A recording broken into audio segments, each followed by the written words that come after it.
Karibu sana ndani ya Hello Weekendi. Bila shaka ni buheri wa afya popote pale unapotutazama. Tunafuraha umechagua UTV, tunafuraha umechagua Azam TV, na tunafuraha umeamua kuchagua Hello Weekendi. Jumamosi nyingine tunakutana hapa tukiwa tunakaa kikao cha wanafamilia tukijadili sisi pamoja na wewe. Yaani furaha yako ndio furaha yetu na furaha yetu ndio furaha yako. Sisi ni wanafamilia, kwa hiyo lazima tushirikishane hapa na pale. Na katika jamii yetu tunaangalia yale ambayo huwa yanajiri huko. Bwana. Kuna magonjwa tukiwa tunaumwa, unafahamu kabisa utatumia. Ukiumwa malaria unatumia nini wa Karungi haraka haraka? Mseto. Ukiumwa kichwa haraka haraka utatumia Panadol. Ukiumwa tumbo utatumia nini? Bora ifanye hivyo, mimi sijasoma pharmacy. Unategemea tumbo la nini? Umeona wataalamu, yani sivyo tumbo la nini? Kama lile la kuvuruga, fragile. Kama lile la kukaza, metronidazole. Metronidazole ndio fragile. Kweli? Msifanyie hivi. Kama lile la kuchanganya, weka nini wasema maji ya uvuguvugu, weka chumvi, weka na sukari. Panadol na aspirin vina nani gani? Tuko tunaimba aspirin na nini? Ananado. Tatizo linakuja dawa ya moyo, dawa ya hisia, dawa la jeraha. Maana majeraha mengine tunayafunga bandage, tunayaweka ile ya blue ile, kuna dawa fulani unaweka au inakuwa. Sasa umekuja kwenye eneo langu za mambo ya iodine. Hadi sasa hapo unaanza kuja. Iodine tincture. Don't talk in the laboratory. Umeanza kuja kijana wangu. Tatizo linakuja kwenye jeraha la moyo.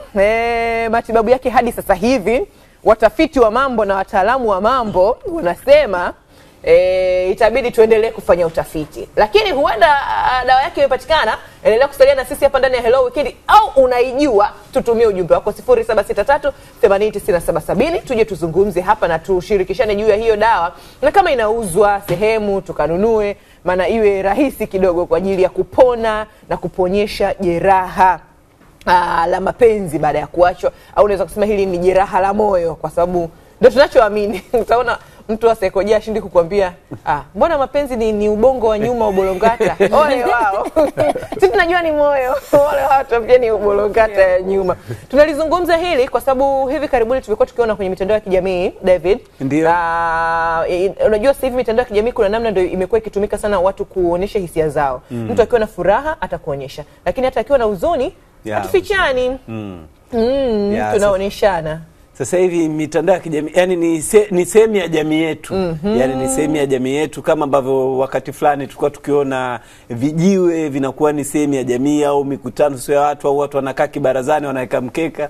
Sasa hivi na mitandao ya kijamii ni kibaraza kikubwa ambacho kila mtu anakaa bila kujali umri, watu wanasema nini, ni bando lako tu. Na wewe maslahi na mambo unayopenda kufuatilia. Kabisa. Huko kwenye mitandao ya kijamii tumekutana na jina moja linaloitwa Kidampa. Sasa sijajua Kidampa ni akina nani, tutakuja kuangalia hapa kinagaubaga. Au na wewe Kidampa? Tegemea kwa Kidampa wa mtu na ujui. Tutakiangalia hili siku hii ya leo, kupona jeraha la mapenzi baada ya kuacha. Tutakuja kuzungumza kinagaubaga kwa sababu madhara yake yamezidi kuwa makubwa. Kuna watu hadi hufikia hatua ya kupoteza maisha, kuna watu hufikia hatua ya kupoteza kabisa mwelekeo. Tutakuja kulijadili hili. Nambari yako ni 0763 809770. Mimi ni Marcy Mbaya, naweza nikawa pia ni Kidampa. Mwenzangu ni nami ni David wa Karungi. Sitaki kuwa mwenyekiti wa Vidampa. Sijui vigezo vya kugombea hicho cheo. Unaweza kujikuta kumbe wewe ni junior. Kuna watu ni masenior, yani ni waandamizi, wachechemuzi. Yani ni washikadau wakubwa. Lakini yote kwa yote tunaangalia swala la kupona jeraha la mapenzi baada ya kuachwa. Tunafahamu kuna watu wanaishi na huzuni na uchungu moyoni, na wengine hasira na vinyongo kutoka na mapenzi yalipokoma tu. Wake watu wanasema penye chuki upendo ulitangulia. Lakini yote kwa yote tunataka kupata mbivu na mbichi, kujua ukweli na halisia, na tayari tupo na wageni wetu hapa studio kwa heshima na taadhima. Tunawaleteni kwenu. Huyu ni Eva Mrema, kungwi wa kisasa, mwandishi wa vitabu, na kuna kitabu kaja nacho leo. Kinaitwaje hiki?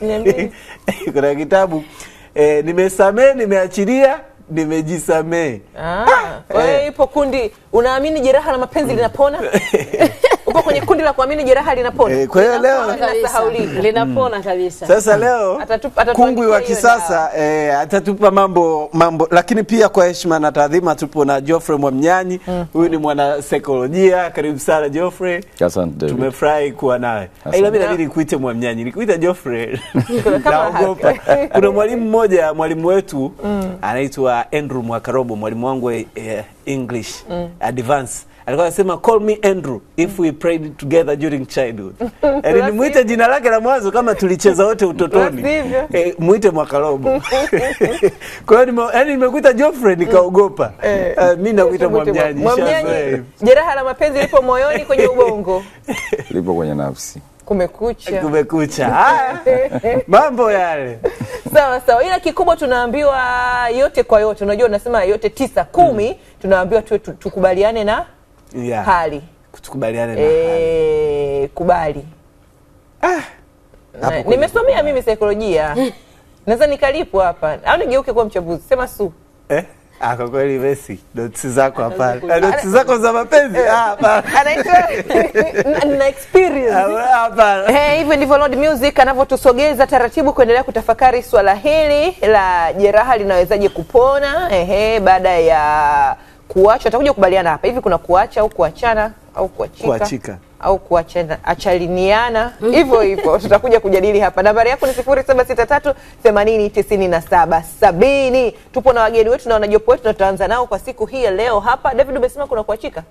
Kuna kuachana. Hakuna kuachana. Na kuachwa. Mimi wanasema unasubiriaje unaachwa? Dalili umeziona. Kwa nini usiandike message ndefu? Ngoja tuanze na Eva. Au ndakuwa siku invest. Kabisa. Eva, tunavyoanza. So kwenye mada yetu hapa kunatokea neno jeraha la mapenzi. Kwanza hiki kitu kipo. Mtu anasema nimeumizwa na jeraha la mapenzi mimi. Jeraha la mapenzi lipo. Lipo sana tu. Sema kuna wanaolikubali na kuna wanaolikataa. Na kuongelea jeraha la mapenzi lipo kwa namna zinazozidi 3. Ila mimi ngoja nielezee chache. Kuna lile jeraha la mapenzi linalotokana na uwekezaji. Kuna jeraha la mapenzi linalotokana na kupenda sana. Alafu kuna jeraha la mapenzi linalotokana na ubinafsi. Jeraha la mapenzi la uwekezaji ni ile kwamba unasema niko naye miaka 10, miaka 15, alafu anakuja ananiacha anaoa mtu mwingine. Nimemsomesha ama nimemvumilia katika hali ngumu, sasa hivi anajipata anaenda kwa mtu mwingine. Huo ni uwekezaji, kwamba wakati ninakuvumilia niliinvest hisia zangu, niliinvest nguvu zangu, wakati mwingine nikawa natoa na vijipesa vyangu na kupatia ili wewe uende kwenye interview upate kazi. Unapata kazi, unaona wanaovaa vizuri kule ofisini ndo type yako, I'm not your type. Kwa hiyo hilo ni jeraha linalotokana na uwekezaji zaidi. Ndio maana unasikia nilifanya kila kitu. Hiyo kila kitu sasa ndo waga sijuagi ni nini, lakini nilifanya kila kitu. Nilimpa kila kitu. Sijuagi kila kitu ni nini. Mwana saikolojia atatusaidia kila kitu ni nini. Lakini kuna hilo jeraha la mapenzi linalotokana na ubinafsi. Kuna ile mtu anaamini kwamba akishampenda mtu anamiliki. Yaani haijalishi maoni yako.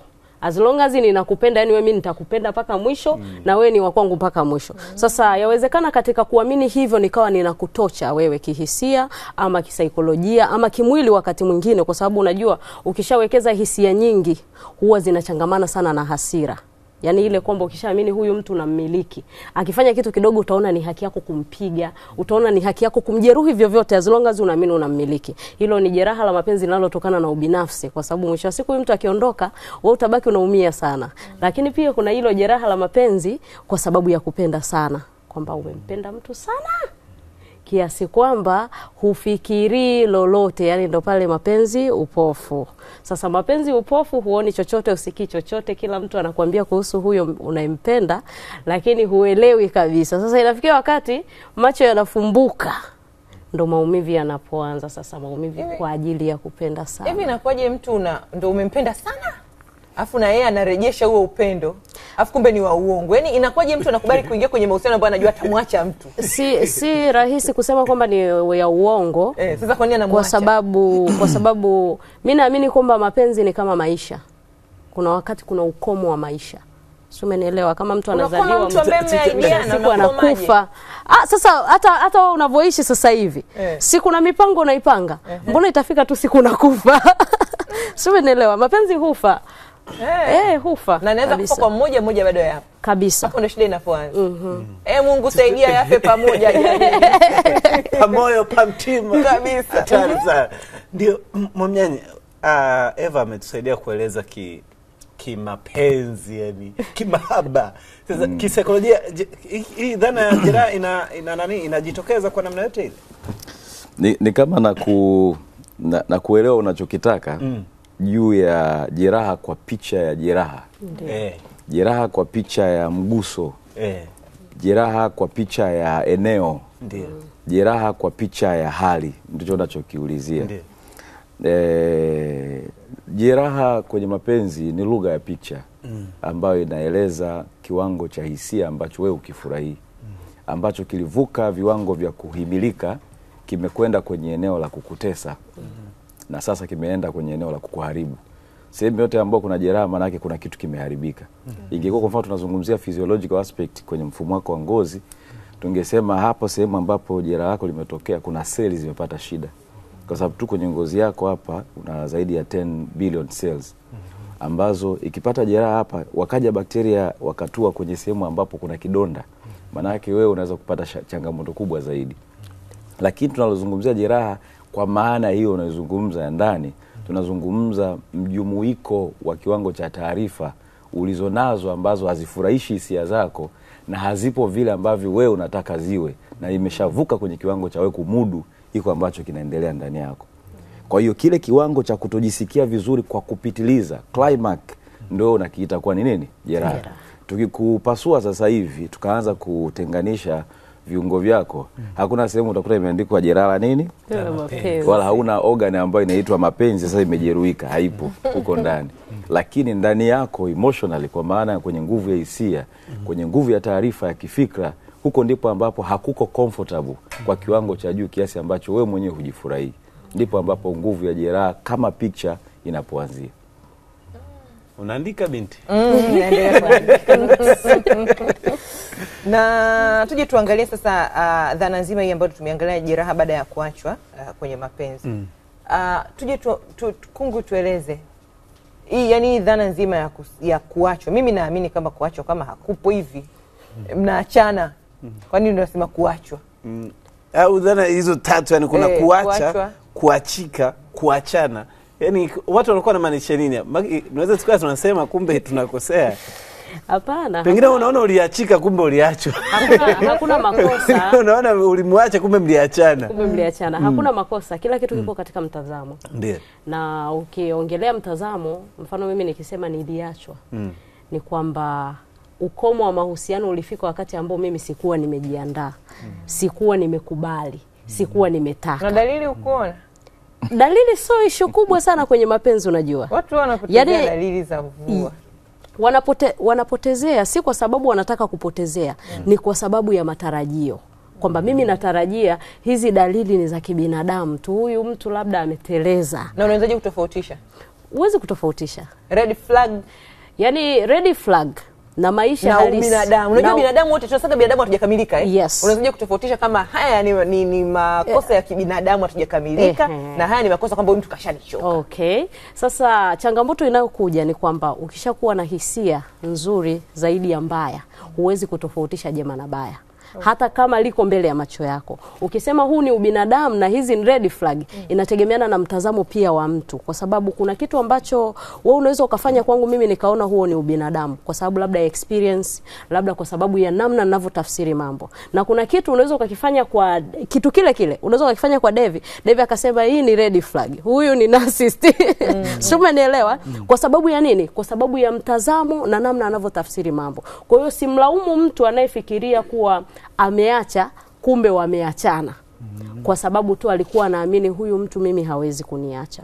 Wala simlaumu mtu anayefikiria kwamba ameachika kumbe yeye ndiye aliyeacha pasipo kujua, labda kwa matendo yake. Kwa nini mtu mwingine akajiengua akakata mawasiliano alafu yeye anasema mimi namuacha, kumbe ulishaachwa. Kwa hiyo kuna kuachana, kuna kuachwa, kuna kuacha.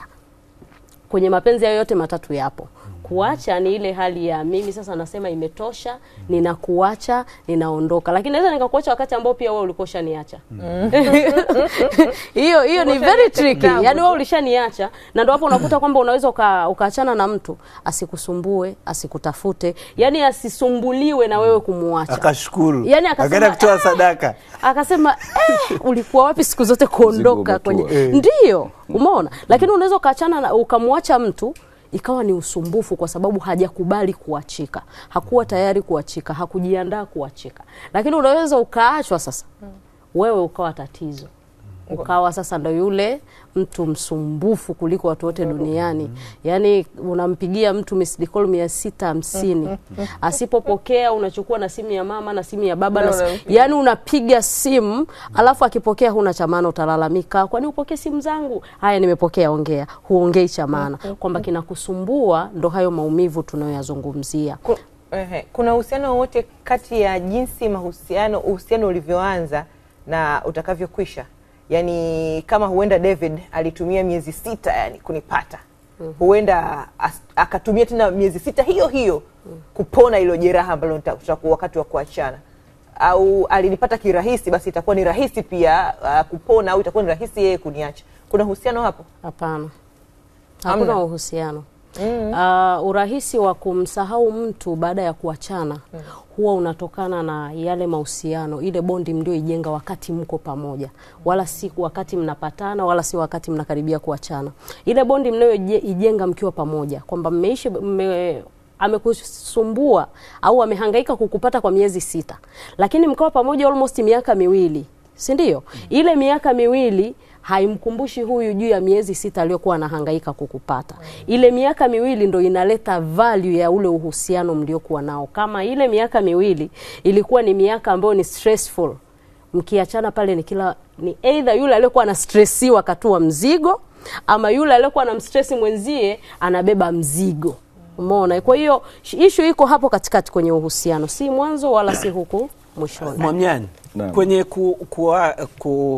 kuachwa na kuachana na kuachika, kwa mwanaume na mwanaume vinaleta tafsiri tofauti ama ya pamoja na au mwanamke? Mwanaume na mwanamke. Kumradhi.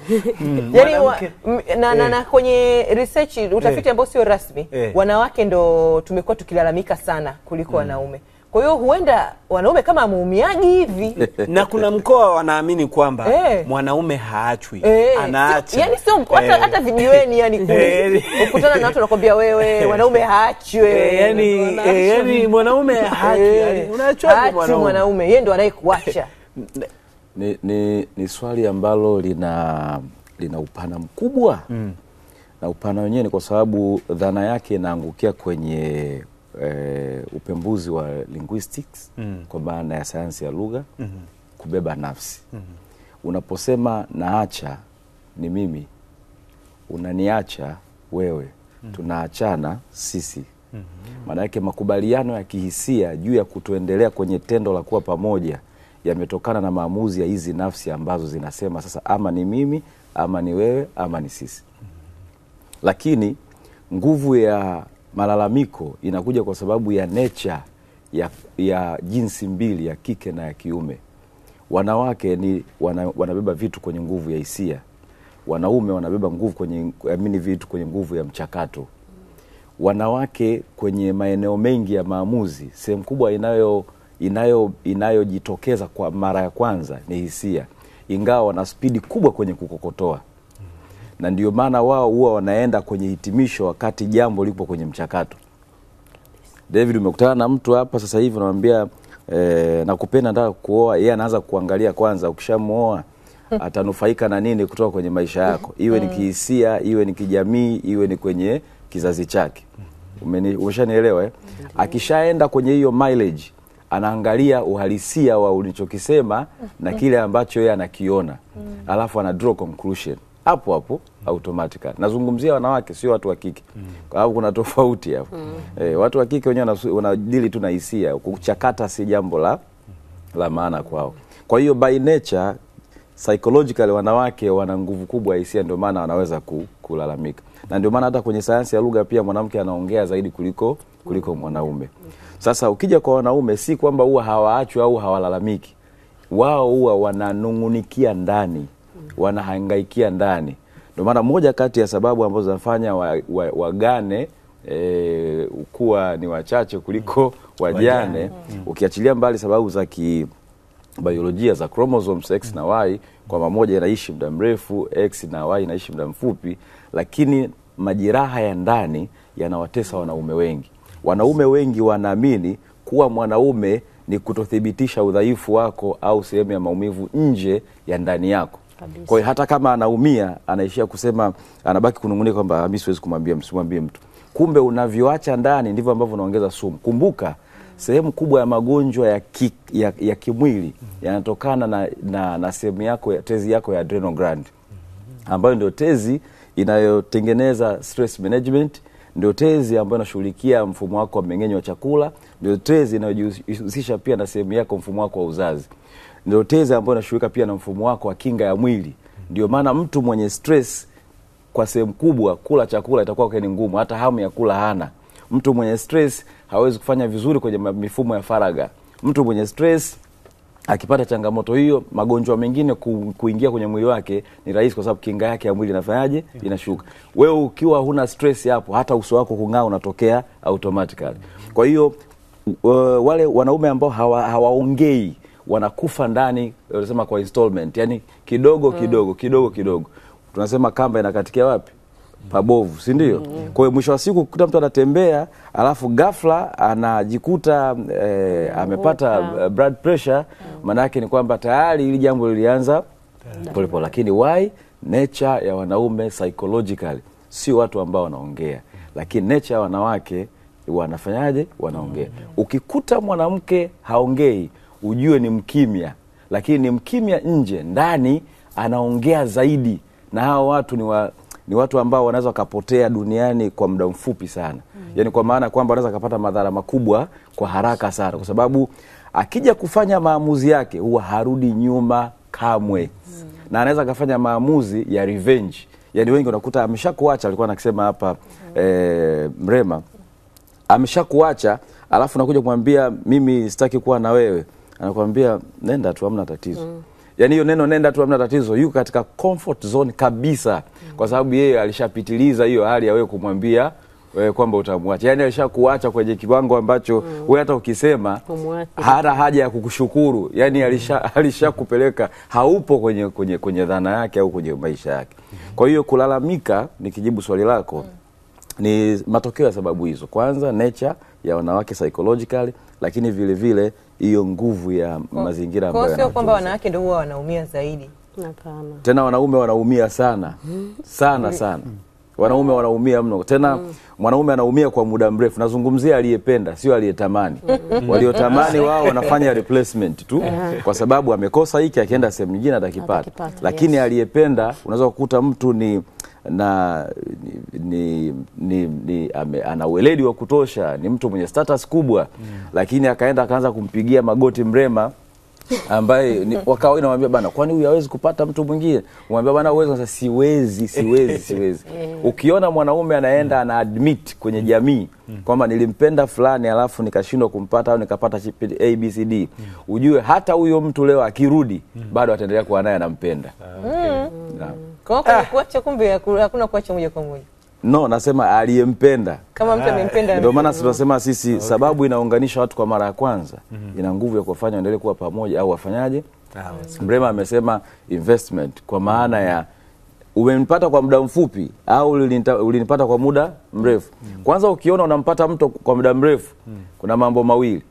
Ama hajakupenda, amekukubalia upendo kwa sababu umeteseka sana, au amekosa option nyingine, ameamua kuja kuwa na wewe. Ama dogo ni kwamba alichukua muda mrefu kukuchunguza. Lakini mtu ambaye yuko serious kukuchunguza, akishaangalia kwamba uko genuine kiasi gani na amekupenda, hawezi kukusumbua kwa muda. Kwa hiyo alama pia ya kutokupendwa ni kusumbuliwa kwa muda. Jamani, hakuna mtu asiyependa kupendwa. Inakuwaje unamwacha mtu anayekupenda? Sasa tuje kuangalia kwenye sababu, yani hapa mtu andalie, yani kuna kitu watu elewe. Yani kuna mtu anavyokupenda na kukwaza kabisa. Yani umeongea mtu anavyokupenda. Mtu anayekupenda David. Basi bwana. Anahakikisha umekunywa hadi yani ukinywa maji na pole kwa kutesa bure. Yani unaona ile yani David, hakuna kitu kibaya basi. Unaambiwa anakupenda na mtu ambaye umpendi. Unless kuna maslahi. Yaani unakuwa unahisi unakasirika. Wewe. Ngoja nimwambie ndio hiyo wanawake anaongea na hivi simu na mashoga zake. Unasikia analingonga. Ni kifupi tu tumsaidie kujibu ili aelewe.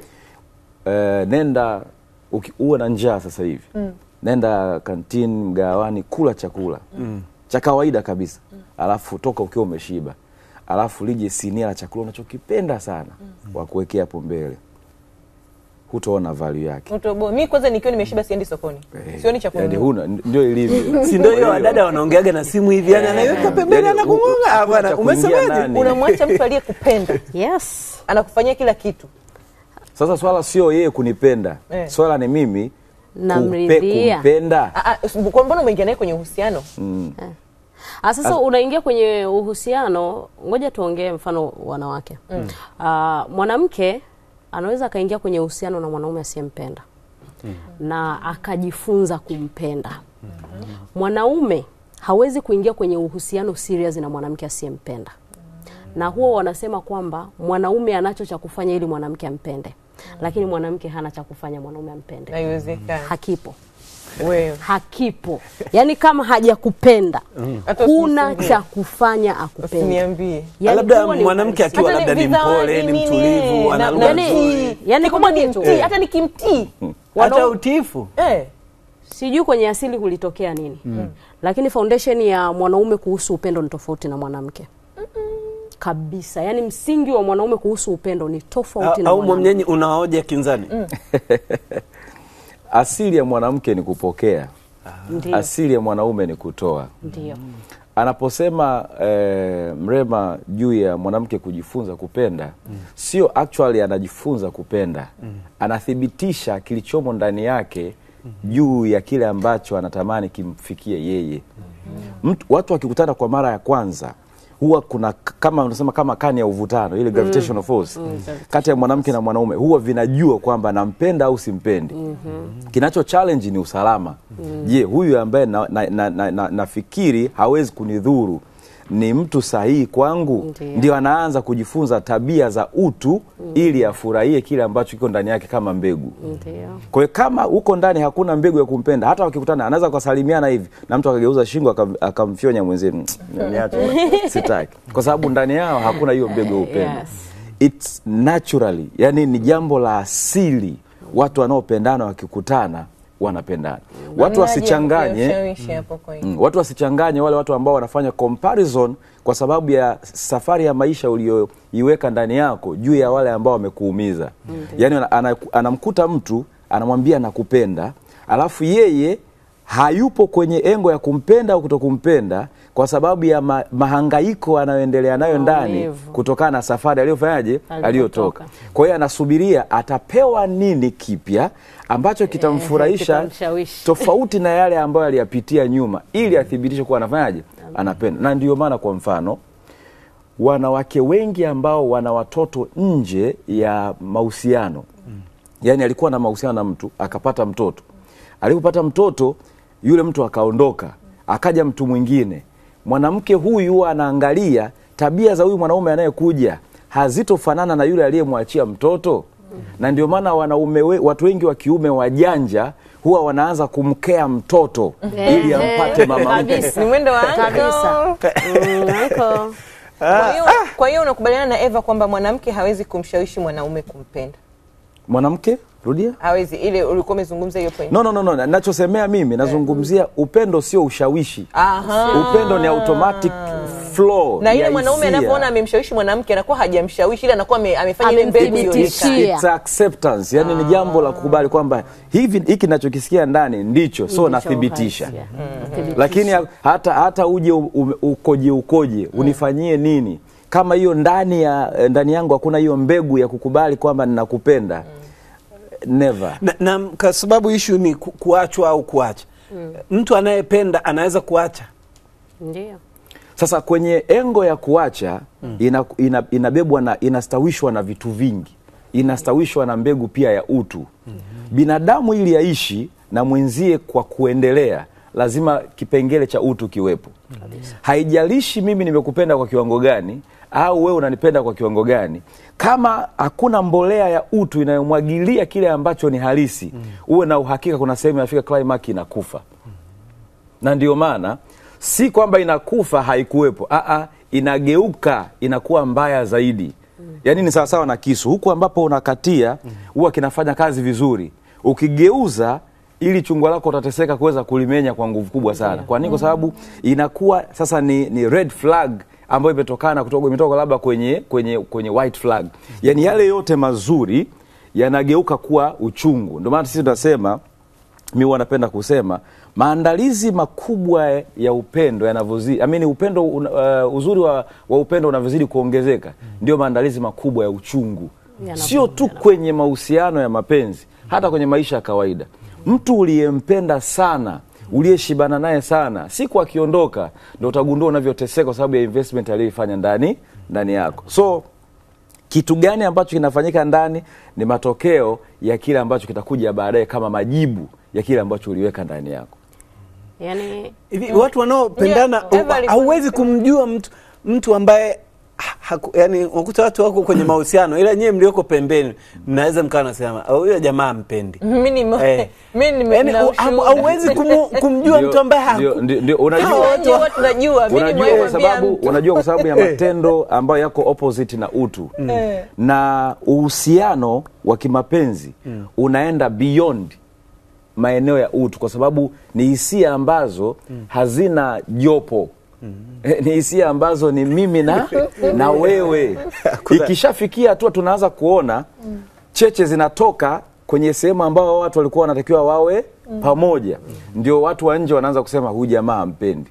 Kwa sababu kama mimi mke wangu naweza kumkemea mbele ya umati wa watu, na wakati lugha ya mapenzi inatuambia tunatakiwa kuongea kwa amani na kwa siri na kwa tabasamu mbele za watu, tafsiri yake watu wa nje wanajua hapa kuna cheche. Ukiona nyumbani kwako unatoka na gari la thamani kubwa, mimi baba anatoka na gari la thamani kubwa, alafu mke wangu anaweka stuli nje, anaweka karanga za 100, ni lugha ya kukuonyesha kwamba ndani hakuna kitu kinachofanyaje kinachoendelea. So watu wengine wa nje wanaweza kuona kwa sababu ya zile lugha ambazo zinatofautiana. Lakini kuna wakati hizo lugha zipo, yani hawa watu wamekuja kutambulishana nyumbani, lakini wazazi wanasoma barua ndani ya bahasha. Anasema yani nyie hapa hamna kitu, mnatusumbua bure, hampendani. Lakini kwa sababu watu wameshapendana, okay, yani watu wanaona nini wengine? Reading unayosema wewe ni sasa na mtu anayekuja hapa ukampa mic kwa mara ya kwanza ukamwambia ongoza kipindi. Experience haijifunzwi kwa sababu unafanya tu. Experience inajifunzwa kwa sababu umefanya na umetumia muda mwingi kuweza kujifunza hiko kitu. Na ndio maana haiuzwi. Kwa hiyo mzazi anaposema nikitazama hivi, maana yake anajipigia picha yeye, anapigia picha jamii yake. Katika rika hili, kama angekuwa na hekima asingefanya A, B, C, D. Na ukimpa karatasi anaweza kukuopa notes kabisa. Hana hiki, hana hiki, hana hiki. Kwa mfano, anakuja kijana, wewe una mtoto wa kike, anataka kumuoa binti yako. Akifika tu, anaingia moja kwa moja sebleni, si ndio? Ndio kwa mara ya kwanza anaingia nyumbani kwako. Anaingia sebleni, anakaa. Hajajua wewe ni nani, anayekuja ni nani. Mnaingia, amekaa kwenye kiti. Wakati nyinyi mmefanyaje? Mnaingia. Automatic unagundua kwenye malezi discipline ni nini? Zero. Ni ndogo. Kama leo unaingia nyumbani kwangu kutaka kumuoa binti yangu, mimi naingia, hauwezi kusimama kunisalimia. Siku ukiwa nyumbani kwako nikija mimi utanifanya nini? Umeshanielewa? Vipi watoto mtaweza kulea kuwatengeneza wawe na tabia njema?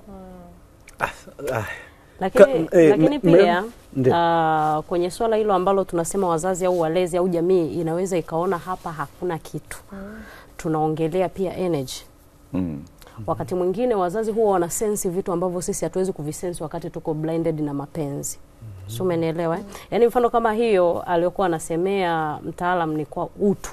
Utu kwa mapana yake, tukija kwenye jamii tunaongelea tabia za wazi. kwamba tabia za wazi zinaweza zikauathiri uhusiano kwenu binafsi, lakini hata kwa jamii. Si umenielewa? Yaani kwa mfano uko kwenye uhusiano na mtu ambaye yeye kila kitu analalamika.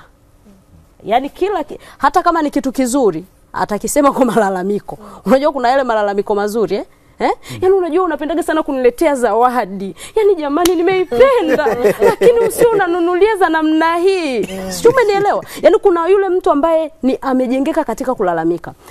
Akikutana na mtu ambaye haelewi lugha, anaweza akaanza kumtafsiri vibaya, taratibu anaanza kumtoa moyoni. Kwa sababu kuna watu hawapendi malalamiko kabisa. Yaani wewe lalamika unavyolalamika, hata kama unalalamika kimahaba, lakini as long as mimi nimeiset akili yangu huyu mtu ananilalamikia, taratibu na kupunguza. Na naomba nikuongeze kitu Eva. Yes. Yanaweza sio malalamiko ya articulation kwa maana ya kutamka. Yes. Kupe siri moja kina mama wanawake wengi waweze kuipata. Ndio. Moja kati ya lalamiko kubwa ambalo wanaume hawalipendi ni la kuombwa. Ikimaanisha lalamiko la kuomba ulijui. Yaani wanaume wanapenda wao watoe alafu wewe ndio upokee. Mwanamke yote ambaye kila wakati anaomba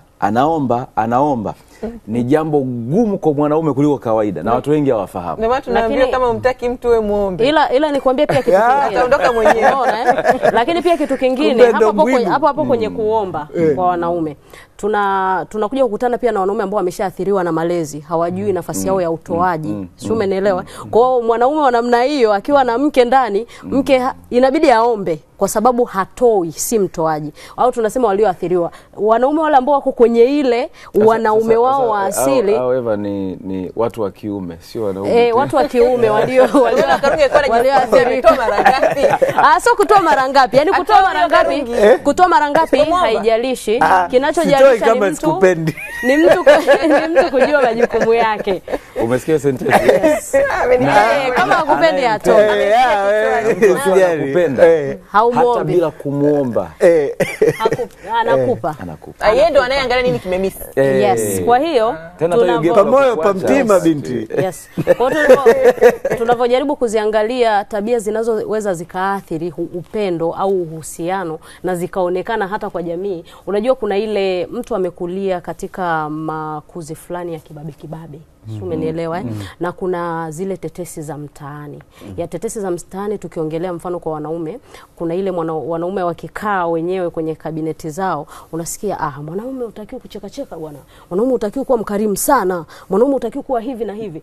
Sasa akipokea mtu ambaye hana msingi mzuri ndani yake, anaamini kweli ukarimu ni udhaifu, kunyenyekea ni udhaifu. Ndio hivyo unasema unaweza ukaenda ukweni ukakaa ukasubiri baba mkwe akunyenyekee, baba mkwe ndo aje akufuate, kijana vipi bwana. Yaani huoni nafasi yako ya ukarimu kwenye jamii.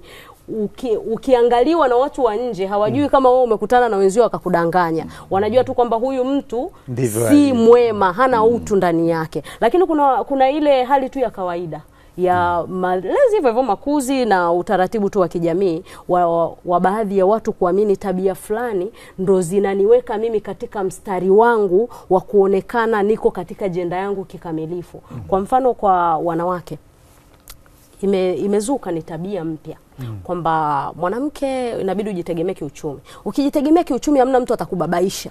Hiyo kubabaishwa hiyo inavyotafsiriwa huko nje ni kitu fulani cha ajabu kinachoharibu uhusiano kwa asilimia zaidi ya 80 kwa sasa hivi. Kwa sababu mtu anapokuambia nitakuwa na pesa yangu, mwanaume hanibabaishi. Sasa kama mwanaume akubabaishi, kwa nini uko kwenye uhusiano na mwanaume? Na wakati principle ambazo zinatawala mahusiano ni hizi. Ni mbili. Hakuna mwanaume asiyependa kuheshimiwa na mwanamke na hakuna mwanamke asiyependa kupendwa na mwanaume.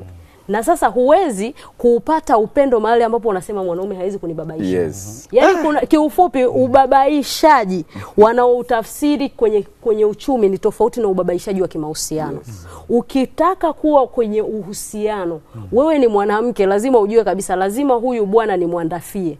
Yaani hakuna namna utasema mimi niko kwenye uhusiano na mwanaume alafu sisi wote tuna ndevu. Hiyo sio kweli. Si umenielewa? Kwa hiyo kuna zile tafsiri za kimtaani ama mafundisho yanayotolewa huko nje ambayo kwa jamii yetu sisi ya Kitanzania hayafanyi kazi na tunayabeba na tunaishi nayo bila kuyatafsiri vizuri, yanayoenda kuathiri uhusiano wetu binafsi na uhusiano wetu hata mbele ya jamii. Yani ile kwamba sasa hivi ukitoka na mke wako mmeenda kwenye warsha, baba ndevu mama ndevu, si umenielewa? Hakuna ile kwamba tumekosa siti, mume wangu kaa hapa mimi nitaenda kuongea na wanawake wenzangu. Haipo hiyo, si umenielewa? Ikifika mwanaume ndo anaanza kuangalia, nakwambia hili mimi nimeliona, mwanaume ndo anaanza kuangalia, nisipomwacha huyu akami nitaonekana sio gentleman enough. Lakini utaratibu wetu sisi wa kibongo bongo unasemaje? Baba anakaa, mama anaweza kuzunguka kwenda kutafuta maji. Si umenielewa? Siku baba bado mnakula na zile nyama. Kuna nyama walikuwa wanapewa baba. Au unakula ulichoacha. Mimi kwenye familia yangu nakula. Lakini tuna jambo nimeli-study kwenye therapy ambazo nilikuwa nazifanya. Vijana kati ya age ya miaka 18 mpaka miaka 30 hapa wa kiume wamepoteza kabisa confidence. Yani hata ukiwakuta, chukua mfano, nakupa assignment ndogo tu. Kasikilize vijana wanapoongea kwa simu au mazungumzo ya kawaida. Dakika 3, 5 mpaka 8 wanapoteza wakiwa hawajaongea mada yoyote. Yani utakuta bwana vipi, ni aje? Fresh mwanangu. Unaendeleaje? Niko fresh. Mambo vipi? Fresh. Viko fresh. Yani fresh. Fresh. Yani hujasikia mada yoyote ya jambo lolote la msingi likifanyaje? Likizungumzwa. Vijana ili waweze kuwa na confidence wanahitaji group. Kwa sasa hivi. Yani kijana hawezi kusimama yeye kama kijana wa kiume akasema akatoa ramani ya kufanya vitu. Tutafanya hiki, tutafanya hiki. Tukitoka hapa tutafanya hiki. Ambayo utaona inatija kwenye muendelezo wa kile wanachokifanya. Mabinti sasa hivi ndio wanaanza kutengeneza hiyo ramani. Na ukitaka ujue, mchukue kijana mmoja wa kiume, kamwe kwenye kundi la mabinti 3 au 5 wako hapo. Alafu mwambie ongoza lile group uone.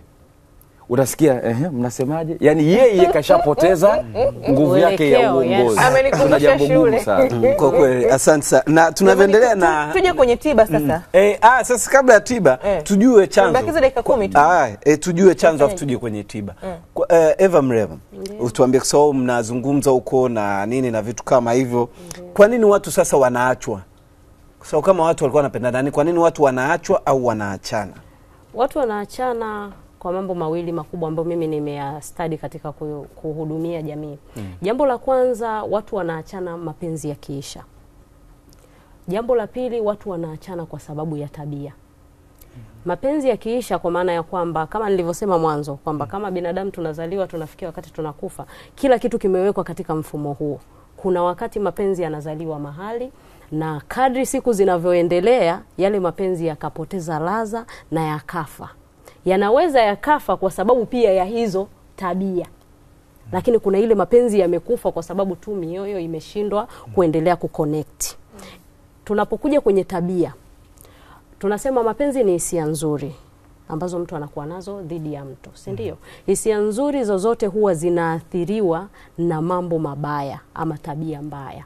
Kama unampenda mtu, umewekeza moyo wako kwake, umewekeza nguvu yako kwake. Wewe ni mwanamke, unampenda labda mwanaume, mmependana, si ndio? Umewekeza kila kitu kila kitu chako kwake, kwamba unaamini future zenu zinaambatana, alafu inatokea yule mtu anakuchukulia tofauti ama anakutreat tofauti na expectations zako. Kwa sababu sio kukutreat tofauti tu, wakati mwingine unaweza ukamtendea mtu, wewe kama mwanaume unamtendea mwanamke wako, unaona haya ninayotenda mimi ni mazuri, lakini matarajio yule mwanamke wako ni zaidi ya hivyo unavyomtendea. Akawa anahisi kwamba haumtendei vizuri vya kutosha. Taratibu anakupunguza moyoni, na anaweza akaanza kukudharau, na anaweza akaanza kuonyesha tabia ambazo wewe hazitokufurahisha na zikapelekea mapenzi kuvunjika. Lakini hivyo hivyo hata kwa mwanaume, unaweza kuwa unampenda mwanamke vizuri sana, ila ikafikia wakati tu yeye mwenyewe hawezi kuishi katika ule mtazamo aliokuonyesha mwanzo. Mwanzo wa uhusiano kila mtu huwa ni malaika. Yaani mnapokutana zile nafsi zenu zikaconnect, mkaona hapa kuna tunda la upendo linaweza likazaliwa, kila mtu huwa anatengeneza mazingira asionekane ana tabia zisizofaa kwa yule mtu. asionekana na tabia zisizompendeza kwa yule mtu. Ndio maana wakati wa makuzi yetu sisi, unaenda kwa boyfriend, unafua, unapika, unaosha vyombo, unafanya kila kitu mle. Hizo watasikia ili kufanyaje? Ili kujionyesha kuwa wewe ni wife material. Thamani. Sio, umenielewa? Yani unaonyesha ile value yako kwamba mimi naweza kuibadilisha hii nyumba yako juu chini na ikakupendeza na hivi na hivi na hivi. Kwa zile tabia nzuri tunazoonyeshana mwanzo wa uhusiano, huwa ni ngumu sana kuwa na muendelezo kama si tabia halisi. Na ndio maana wakati mwingine nikiwa hata naongeaga na mabinti, huwa nawaambia afadhali muonyeshe mtu mwanzo wewe ni nani, akupende hivyo ulivyo, akufundishe kucheza mziki wake, kwa sababu wanaume ni walimu wetu sisi wanawake. Mwanaume akikupenda na wewe ukamridhia, ana uwezo wa kukufundisha kuwa vyovyote anavyotaka yeye na ukawa. Hiyo inawezekana. Kwa ni afadhali mtu akaziona zile tabia, japo wakati mwingine huwa hazipendezi, hazifurahishi na zinaweza zikastress wakati mwingine uhusiano mapema, lakini afadhali zile tabia zako ngumu kama wewe unazijua. Mbaya inakuwa ni kwamba wewe mwenyewe huzijui. Ila zile tabia zako ambazo unaona kabisa kwamba nikiwa peke yangu ninafanya hivi, nikiwa karibu naye siwezi kufanya hivi, lakini huko mbeleni ukija kumzoea utafanya. Umeona? Kwa tabia zina athari kubwa sana kwenye uhusiano wowote ule. Asante. Jamani, tunaombeni radhi kutokana na sababu za kiufundi na hizo nje uwezo wetu tutaweza kusoma ujumbe. Poleni sana na tunaomba mtusamehe kwa hilo. Msije tu mkatuacha, muendelee kusalia na sisi. Tuje kwenye tiba. Tuna dakika 5 tu za kuongea na mtu anawezaje kutibika katika eneo hili. Kuna wengine wao wanachukua uhai wao. Anaona kabisa maisha yake hayana thamani. Yaani mimi bila Wakarungi hayana thamani. Hivi ni kweli umekaa tumboni miezi 9 peke yako uongei na mtu? Unakuja duniani. Bado mdogo. Wewe sijua. Ana safari ndefu na thamani. Bado mdogo. Mimi nimesoma miaka 15. Afu bila Wakarungi. Wewe kujua mtu anapewa mwenye meno 32 na ndevu. Wewe kujua mtu. Kwa sababu hapa kuna watu wanaachwa mahusiano yana muda labda mwaka, miaka, nini. Mtu anapona vipi sasa? Ndo ashaachwa yani. Anawezaje kuona ana maisha yake yana thamani bila yule aliyekuwa naye? Okay, kwanza niseme vitu viwili. Kimoja mshakigusia na ikisema kwa sababu kina majibu ya kupona. Nachokisema Eva cha mwanzo wa mwanzo. Mwanzo wenu ulikuwa ni original au mtumba. Hiyo itatengeneza pia ukubwa wa jeraha. Kama ilikuwa ni original, jeraha lako itakuwa ni kubwa sana pale ambapo utaachwa. Ukiwa ni original, kuacha wewe inakuwa ni ngumu, jeraha lako linakuwa kubwa zaidi. Kama mwanzo wako wa mahusiano na huyo mtu ulikuwa ni original, kuachana kwako inakuwa ni ngumu pia na huyo mtu. Kwa hiyo yeye akiondoka, wewe jeraha lako linakuwa kubwa kuliko ambavyo unafikiria. Messi anasema ni kwa sababu ngoja nitoe mfano wa kifizikia. Ni ngumu kusukuma kitu ambacho huko ndani yake. Si ndio? Mpaka utoke ndio unaweza kufanyaje, kwa sababu utapata hiyo force ya kuweza, power ya kuweza kusukuma. Sasa mtu ambaye tayari yuko kwenye kupenda, yeye hawezi kujiondoa mpaka apate vitu ambavyo vitamuondoa. Na anaweza kumuondoa ni yule ambaye hampendi kuendelea kuwa naye kwenye huo upendo. Kwa hiyo jeraha lake sio tu ameachiwa jeraha, ila ameachiwa hali ya muendelezo wa jeraha kuchimbika, kwa sababu yeye bado anampenda huyo mtu. Sasa haya majeraha yanatofautiana. Tuna hatua kama 4 za ugonjwa. Hatua ya kwanza ni ile kutokeza. Hatua ya pili ni kuchipua. Hatua ya 3 ni kukomaa, na hatua ya 4 ndio climax, ambayo unasema kama ni kansa, basi unasema bwana mchukueni mgonjwa wenu afanyaje, mkapumzike naye nyumbani, kwa sababu sasa maisha yamefanyaje, yamemalizika. Kumtibu inategemeana yupo kwenye hatua gani, ndio unaweza kumsaidia. Kama yupo kwenye hatua ya mwanzoni, hapa tunatibu maamuzi tu, ambapo tunashughulikia mtazamo. Basi yuko kwenye hatua ya pili ya kuchipua, tunatibu njia, platform. Tunamwekea guidance, usipite hii njia hii, pita njia hii. Na ndio maana moja kitu ambacho kinafisha, kinafanya watu waachane, mahusiano yasiendelee mbele, baada ya huu mwanzo kuwa fake au original, ni njia ambayo wanatumia kufanyaje, kwenda. Kuna watu ambao waliwahi kuumizwa huku na huku, wakaja wakasema acha tujaribu kuishi, wakiwa wanajaribu utu, lakini kwenye njia walioitumia kutoa njia yao ni njia nzuri na inambolea kutosha, wakajikuta wanarudisha uhai wa kuishi kwao kwa kupenda. Hiyo inatokea na watu wanaendelea kuishi. Sasa kama mtu kapitia hatua hii ya pili ya jeraha, anatengenezewa njia. Hatua ya tatu vinachanganyika, unamtumia hii ya pili ya kumtengenezea njia na hii ya kwanza ya kumsaidia kwa kumfanyia therapy hiyo ya counseling. Bwana, hapa tunakwenda hivi, hapa na hapa tunakwenda hivi, lakini tunakwendaje hili lifanyike, ili lisifanyaje, lisifanyike. Hii ya tatu unatakiwa kumfanya yeye atoke kwanza kwenye hili gari ambalo hawezi kulisukuma. Kwa sababu hapa sasa hivi hana uwezo tena wa kufanyaje, wa kujinasua. Ndio hilo nasema simpendi tena, nafuta namba yake afu kumbe iko kichwani na save tena. Simpendi, simpigii simu alafu naandika message, hi, how are you? Yaani ukishaona umeshafika hatua hiyo ujue kwamba uko ndani ya gari huwezi kufanyaje, kujichomoa. Lakini ikishafika hatua ya 4, wewe hatukusaidii tena urudi kwenye mahusiano. Tunasaidia kwanza kuokoa uhai wako. Kwa sababu hii hatua ya 4 hautoona thamani ya mtu yoyote, hata ya kwako hutoiona. Kitu pekee ambacho utakuwa unatamani ni kutokuwepo, kwa sababu kutokuwepo ndio kutaondoa maumivu ambayo unayapitia ndani yako. Kwa hiyo hatua hizi zinatofautisha tunakusaidiaje kwenye hilo eneo kama umepata maumivu ya ndani. Kwa hiyo mnachozungumza hapo, kwa hiyo kuna uwezekano wa kuacha kumpenda aliacha kukupenda. Ndio, uwezekano upo. Lakini mtu mbona kama akikutana na shati labda kama hili, nilikuwa napenda sana kulivaa. Ni taarifa ambazo tayari ziko kwenye subconscious. Mtu anatengeneza hisia na dhana picha kwa sababu ya kiwango cha taarifa ambazo ametengeneza. Nimesema mwanzoni, kwa mfano mguso wa ngozi.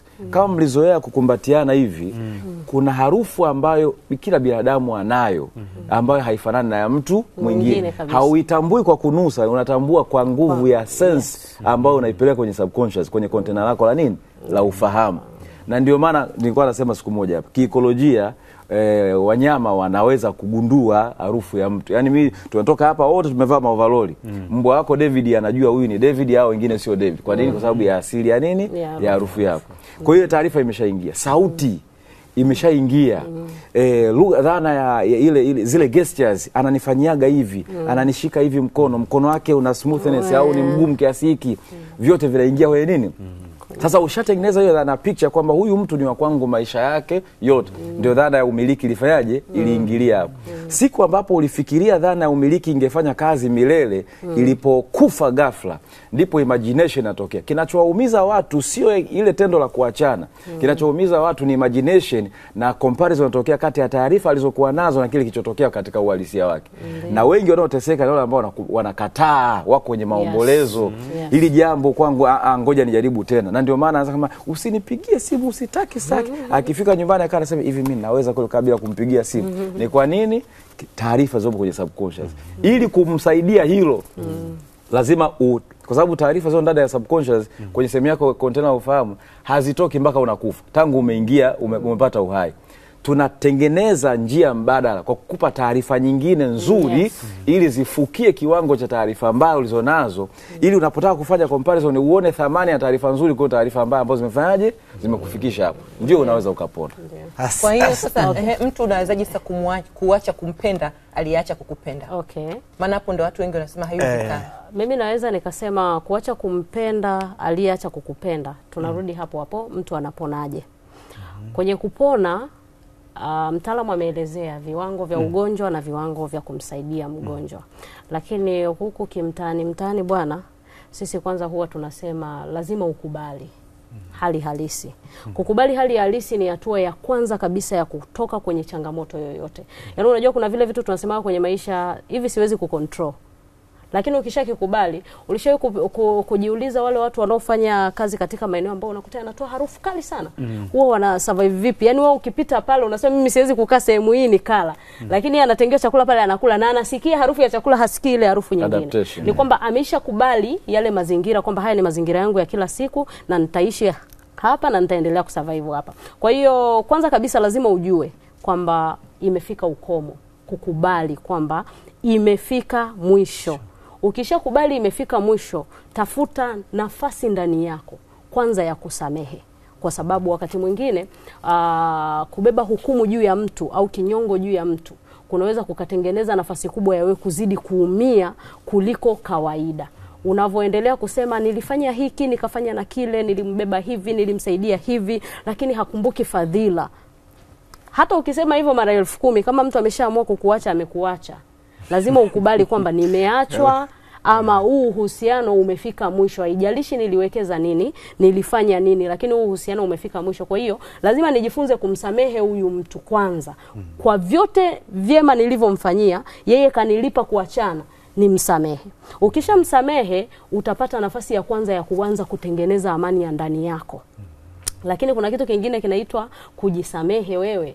Kwa sababu kuna vitu ambavyo ndio inakuja kitabu chetu sasa. Yes. Kwamba kuna vitu ambavyo vimetokea kwenye uhusiano na vikafikia wakati wa kuvunja uhusiano au wa kukuvunja wewe moyo kwa sababu ulivitolerate toka huku mwanzo.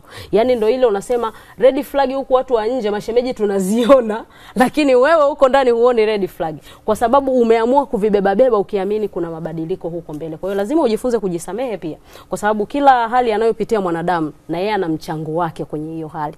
Iwe ni nzuri, iwe ni mbaya, kuna investment yako kwenye hiyo hali. Mpaka uhusiano unafika mwisho ni kwamba kuna vitu ambavyo hata wewe ulishiriki kuhakikisha huo uhusiano unafika mwisho. Kwa hiyo lazima ujisamehe. Jisamehe kwa yote, lakini muhimu kuliko yote, lazima ujifunze kumwachilia mtu. Asante. Kitu kinachoonyesha maumivu wazi hadi tunayaona sisi watu wa kwenye mitandao ni kwamba umembeba mtu kiasi kwamba huwezi kumbeba peke yako. Unataka na sisi huku nje tukusaidie kumbeba. Ndio maana utalia kwenye mitandao, utalalamika kwenye mitandao, utaanza kuwa una comment ukiona watu wameposti wapenzi wao, una comment matusi pale. Yaani ni kwamba umeshindwa kumwachilia. Unaona kama watu wanajionyesha, watu wanapendana. Yaani unahisi kama wana fake maisha, kumbe ni watu wanapendana kweli. Kwa lazima ujifunze tu iendelee. Kengele imeshalia. Kwa sababu moja tu. Ukiwa haupo hai, utafanya nini? Haufanyi chochote. Kwa hiyo mtu ambaye anataka kuwa salama kwenye hilo eneo ni kupima tu kwamba yeye ndio thamani ya kwanza kuliko kitu kingine chochote. Asante. Wewe ndio thamani ya kwanza kuliko kitu kingine chochote. Eva Mrema, tunapataje hichi kitabu kwenye mitandao ya kijamii? Unapatikana kama hichi kitabu kwenye mitandao ya kijamii inapatikana kama Eva Mrema Facebook.